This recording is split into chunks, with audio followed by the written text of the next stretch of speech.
Welcome to the Memory Book. I'm Carol. This channel is dedicated to preserving the stories of extraordinary lives that deserve to be remembered with love and respect. Here, we honor unforgettable figures from film, music, television, and culture, reflecting on their journey, their influence, and the legacy they left behind. Every tribute helps keep their memory alive for generations to come. The life of Yvonne Lime Feddersen is often remembered as a gentle bridge between classic Hollywood charm and a deeper commitment to making a difference in the real world. Born in 1936, she became a familiar and beloved screen presence in the 1950s, bringing warmth, sincerity, and a natural ease to every role she took on. Audiences connected with her because she never felt distant or artificial on screen. There was a quiet authenticity in the way she performed. She appeared in films such as I Was a Teenage Werewolf alongside Michael Landon, and also shared the screen with Elvis Presley in Loving You, where her subtle and graceful presence complemented the energy around her. Yet, what truly defines her story is not just her time in Hollywood, but the path she chose afterward. Along with her close friend Sarah O'Meara, and later alongside her husband Don Feddersen, she helped establish Child Help, dedicating her life to supporting children in need. Stepping away from fame, she focused on building safety, care, and hope for vulnerable young lives. Her legacy today is remembered not only through her films but through decades of quiet, consistent compassion that continues to make a real impact. Peter Green, born on October 7, 1965, is an American actor known for his powerful screen presence and ability to make even small roles feel unforgettable. He built a career playing intense, layered characters that often stayed in the audience's mind long after the film ended. Rather than following a traditional leading man path, he leaned into complex and unpredictable roles, bringing a raw, grounded energy to every performance. He became widely recognized for his chilling portrayal in Pulp Fiction, directed by Quentin Tarantino, where his scenes alongside actors like Samuel L. Jackson left a strong impression on viewers. He also appeared in The Mask, starring Jim Carrey, where he brought a darker contrast to the film's comedic tone. What set Green apart was his commitment to fully inhabiting his characters, giving them emotional depth and unpredictability without overplaying the moment. His performances often carried a sense of realism that made his roles feel authentic and human. Over time, he earned respect for his fearlessness in taking on unconventional parts and his willingness to explore flawed, complex personalities on screen. Beyond his film work, his journey reflects the ups and downs common in many acting careers, yet his work continues to speak for itself. Today, Peter Green is remembered for leaving behind performances that remain striking, memorable, and still engaging for new audiences discovering his films. Malcolm Jamal Warner was a talented performer whose work touched audiences through television, music, and poetry. Born on August 18, 1970, he became widely known for portraying Theo Huxtable on The Cosby Show, a role that made him a familiar and beloved face in homes across the country. His portrayal felt honest and relatable, capturing the experiences of a young man growing up with humor, heart, and authenticity. The performance earned him critical recognition, including an Emmy nomination, and established him as one of the memorable young actors of his generation. As the years passed, Warner continued to grow creatively, taking on diverse projects such as Malcolm and Eddie, and later appearing in The Resident, where he brought maturity and emotional depth to his roles. Outside of acting, he expressed himself through spoken word and music, eventually earning a Grammy Award for his artistic contributions. Fans admired not only his talent but also the calm confidence and sincerity he carried throughout his career. His work reflected substance, creativity, and passion, leaving behind a lasting legacy that continues to inspire audiences and artists around the world. Garth Hudson was more than just a talented musician. He was the quiet force behind some of the most unforgettable sounds in classic rock history. Born on August 2, 1937, Hudson became widely known as the keyboardist for the band, where his unique style helped shape the group's rich and timeless musical identity. What made him truly special was his ability to add emotion and atmosphere to every song without ever trying to overpower it. His organ melodies and keyboard arrangements carried a warmth and depth that made the music feel alive and deeply personal. Hudson blended elements of classical music, folk, blues, and rock with incredible skill, creating a sound that felt both sophisticated and natural. Unlike many performers who sought the spotlight, he focused entirely on serving the music itself, and that quiet dedication earned him lasting respect from fellow musicians and fans alike. He approached music with curiosity, discipline, and genuine passion, always exploring new ways to express feeling through sound. Garth Hudson passed away at the age of 87, leaving behind a legacy that continues to inspire generations of artists. His work remains a reminder that some of the most powerful contributions in music come from subtlety, heart, and pure artistry. Ace Frehley, born on April 27, 1951, became one of the most recognizable guitarists in rock history through his work with Kiss. As the band's original lead guitarist, he introduced fans to the unforgettable spaceman character, combining heavy guitar riffs with a theatrical style that helped define the spirit of 1970s rock music. What made Frehley stand out was not just technical ability, but the emotion and personality in his playing. His solos carried a raw, melodic energy that felt both powerful and easy to connect with, giving songs like Shock Me and Detroit Rock City their lasting impact. On stage, he pushed creativity even further with smoking guitars, flashing effects, and explosive performances that transformed concerts into unforgettable events. While his journey included personal challenges and breaks from the band, his influence on Kiss and rock music never faded. Fans still connect the group's classic sound with his distinctive guitar style and fearless attitude. Outside the band, his solo work also earned strong praise, especially his 1978 solo album, which many consider one of the finest projects released by any Kiss member.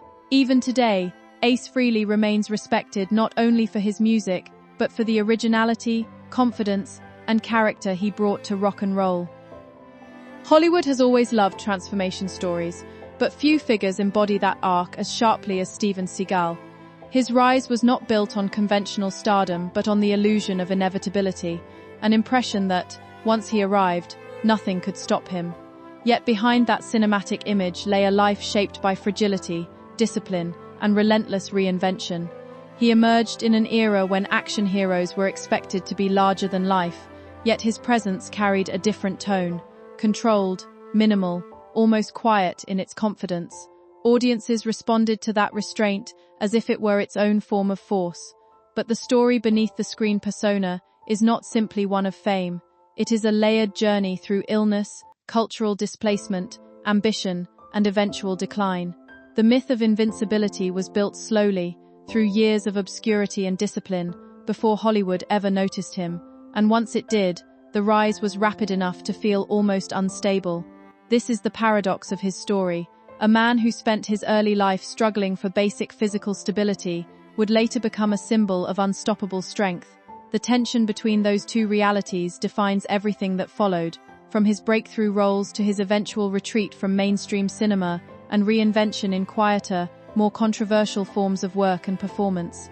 A childhood defined by fragility and survival. Steven Seagal's early years were not shaped by dreams of cinema or martial arts glory, but by something far more immediate: survival.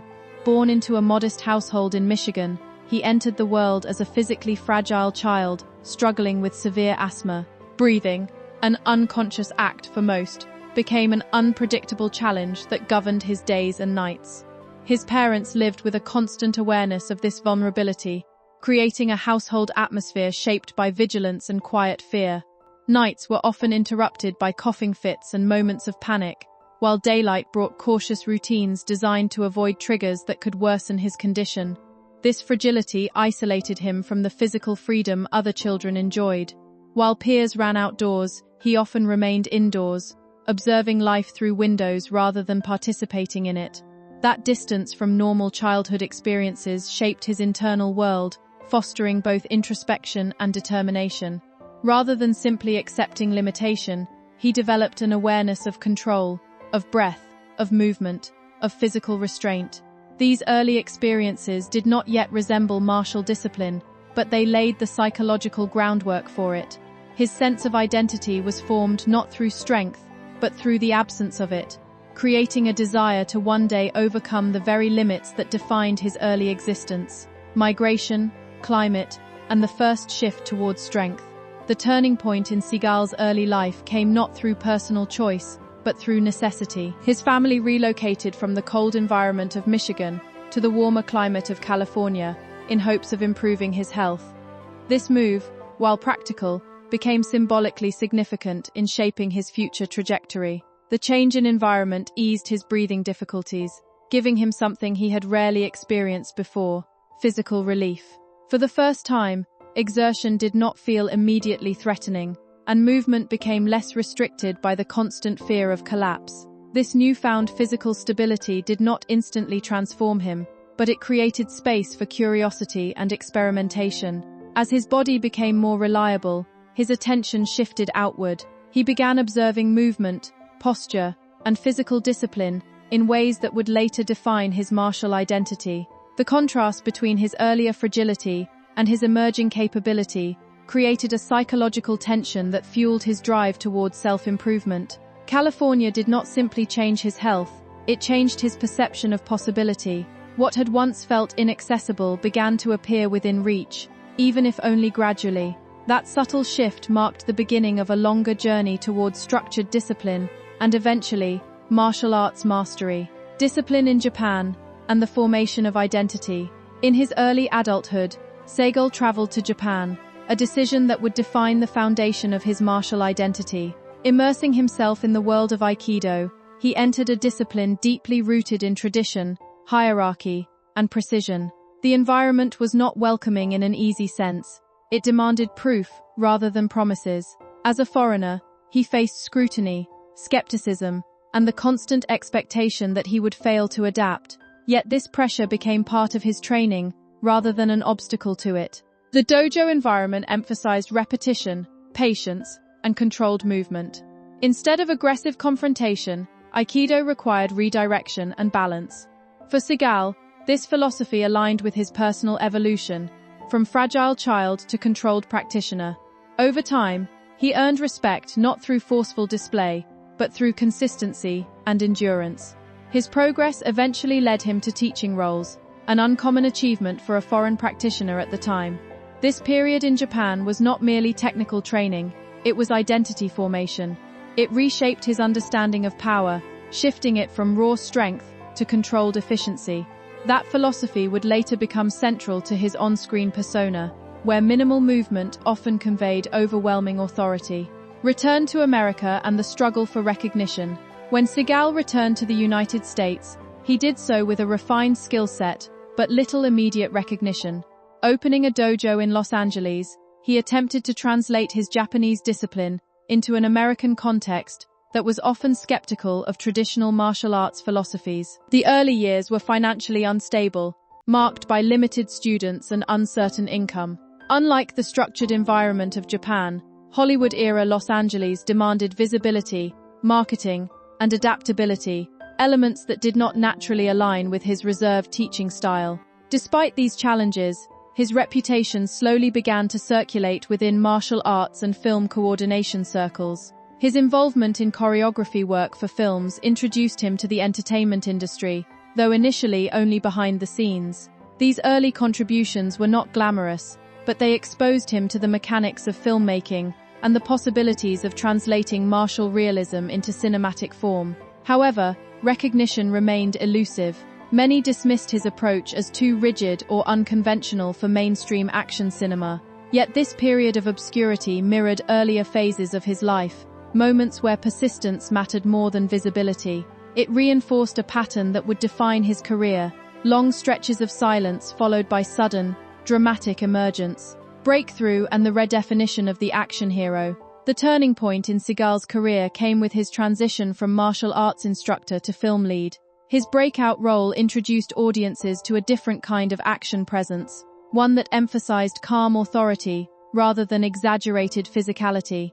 Unlike traditional action heroes of the era, his on-screen persona relied on restraint, precision, and the suggestion of overwhelming capability rather than constant display. This approach resonated strongly in the late 1980s and early 1990s, a period when audiences were accustomed to more explosive and overtly theatrical action styles. His presence felt grounded, almost clinical in its execution. This difference became his defining advantage.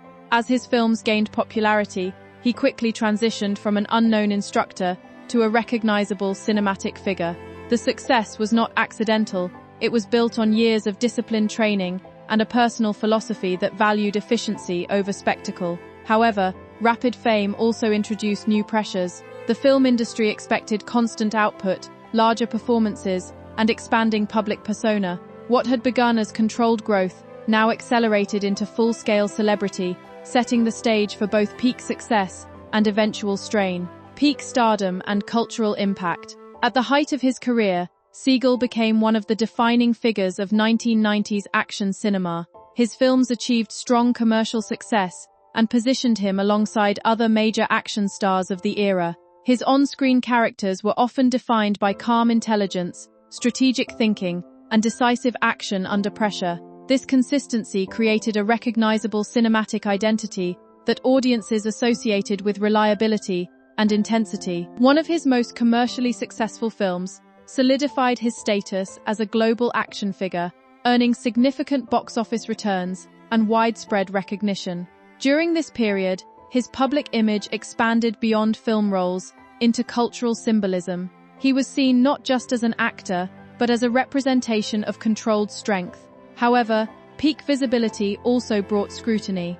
As expectations increased, so did critical analysis of his performances and creative decisions. The very qualities that once distinguished him began to face reinterpretation under changing industry standards. Still, during this era, his influence remained substantial, shaping a specific style of action storytelling that emphasized efficiency and controlled aggression over spectacle alone. Transition, criticism, and industry shifts.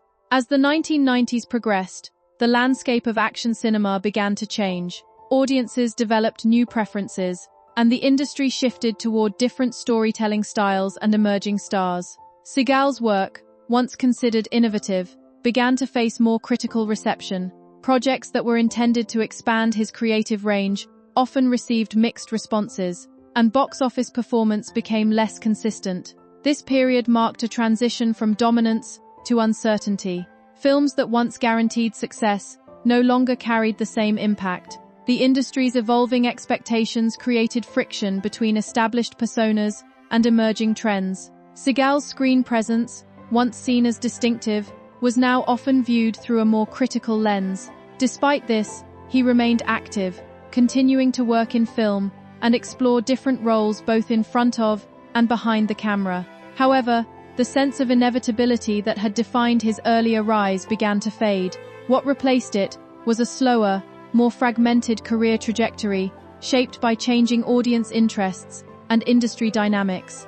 After the spotlight, legacy, loneliness, and the echo of a once unstoppable presence. In the later chapter of his life, Steven Seagal's public presence shifted into something quieter, more fragmented, and often viewed through the lens of nostalgia rather than dominance. The man who once stood at the center of global action cinema gradually moved into a space where visibility no longer equaled influence. Yet even in reduced prominence, his name continued to carry weight, partly because of his earlier impact and partly because of the cultural imprint left by his films. This phase of his journey is often misunderstood as a simple decline, but it is more accurately a transition into a different kind of existence within the entertainment world. The intensity that once defined his screen roles no longer translated into the same level of industry demand, but it did not disappear entirely.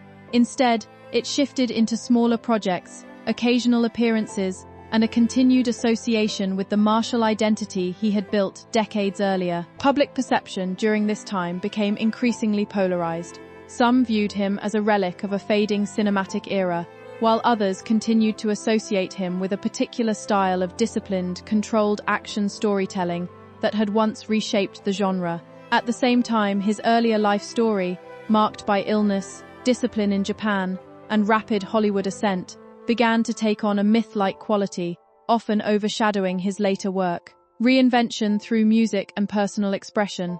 In the years following his peak film career, Segal explored music as an alternative form of expression. Releasing blues-inspired albums, he shifted away from cinematic identity toward a more personal artistic outlet. This transition reflected a desire to move beyond the limitations of his established image and engage with creativity in a less structured environment. His music was not widely embraced by critics, but it represented an important shift in his personal narrative. Instead of relying on choreography or scripted roles, he was now working with raw emotional expression through sound. This phase of his life highlighted a recurring theme: reinvention in response to changing circumstances. Although public reception was mixed, the effort itself demonstrated a willingness to explore identity beyond fame. It was a quieter form of creativity, less dependent on mass approval, and more focused on personal authenticity. In many ways, it echoed earlier stages of his life, periods defined not by recognition, but by persistence and internal motivation. Decline, reinvention, and public perception. As time progressed, Segal's presence in mainstream cinema diminished. Roles became less frequent, often shifting towards smaller productions or direct-to-video releases. This transition reflected broader industry changes, but also marked a clear departure from his earlier prominence. Public perception became more divided, with nostalgia for his earlier work coexisting alongside criticism of his later career choices. Despite reduced visibility, he remained active in various forms of media and public life. His identity continued to evolve, shaped by both legacy and adaptation. The contrast between his peak years and later career created a complex public image, one that combined admiration, skepticism, and curiosity. Yet beneath these external perceptions, the underlying pattern remained consistent: a life defined by endurance. From childhood illness to international martial discipline, from Hollywood success to gradual retreat, his story reflects a continuous negotiation between ambition and limitation. Conclusion: the weight of a constructed legend. The story of Steven Seagal is not simply a tale of fame or decline, but of transformation under pressure. Each stage of his life reflects a different form of struggle: physical, cultural, professional, and personal. From a fragile child dependent on controlled breathing to a globally recognized action figure, his trajectory embodies a series of reinventions shaped by circumstance and determination. His legacy in cinema remains tied to a specific era of action filmmaking, but his broader narrative extends beyond screen roles. It is a study in how identity is constructed, challenged, and redefined over time. The image of invincibility that once defined him was never static. It was built layer by layer through years of adaptation. Ultimately, his story is less about permanence and more about movement, between cultures, careers, and identities. It reflects the reality that even figures perceived as unshakable are shaped by change, and that behind every legend lies a history far more complex than the roles they play. Top of form, bottom of form.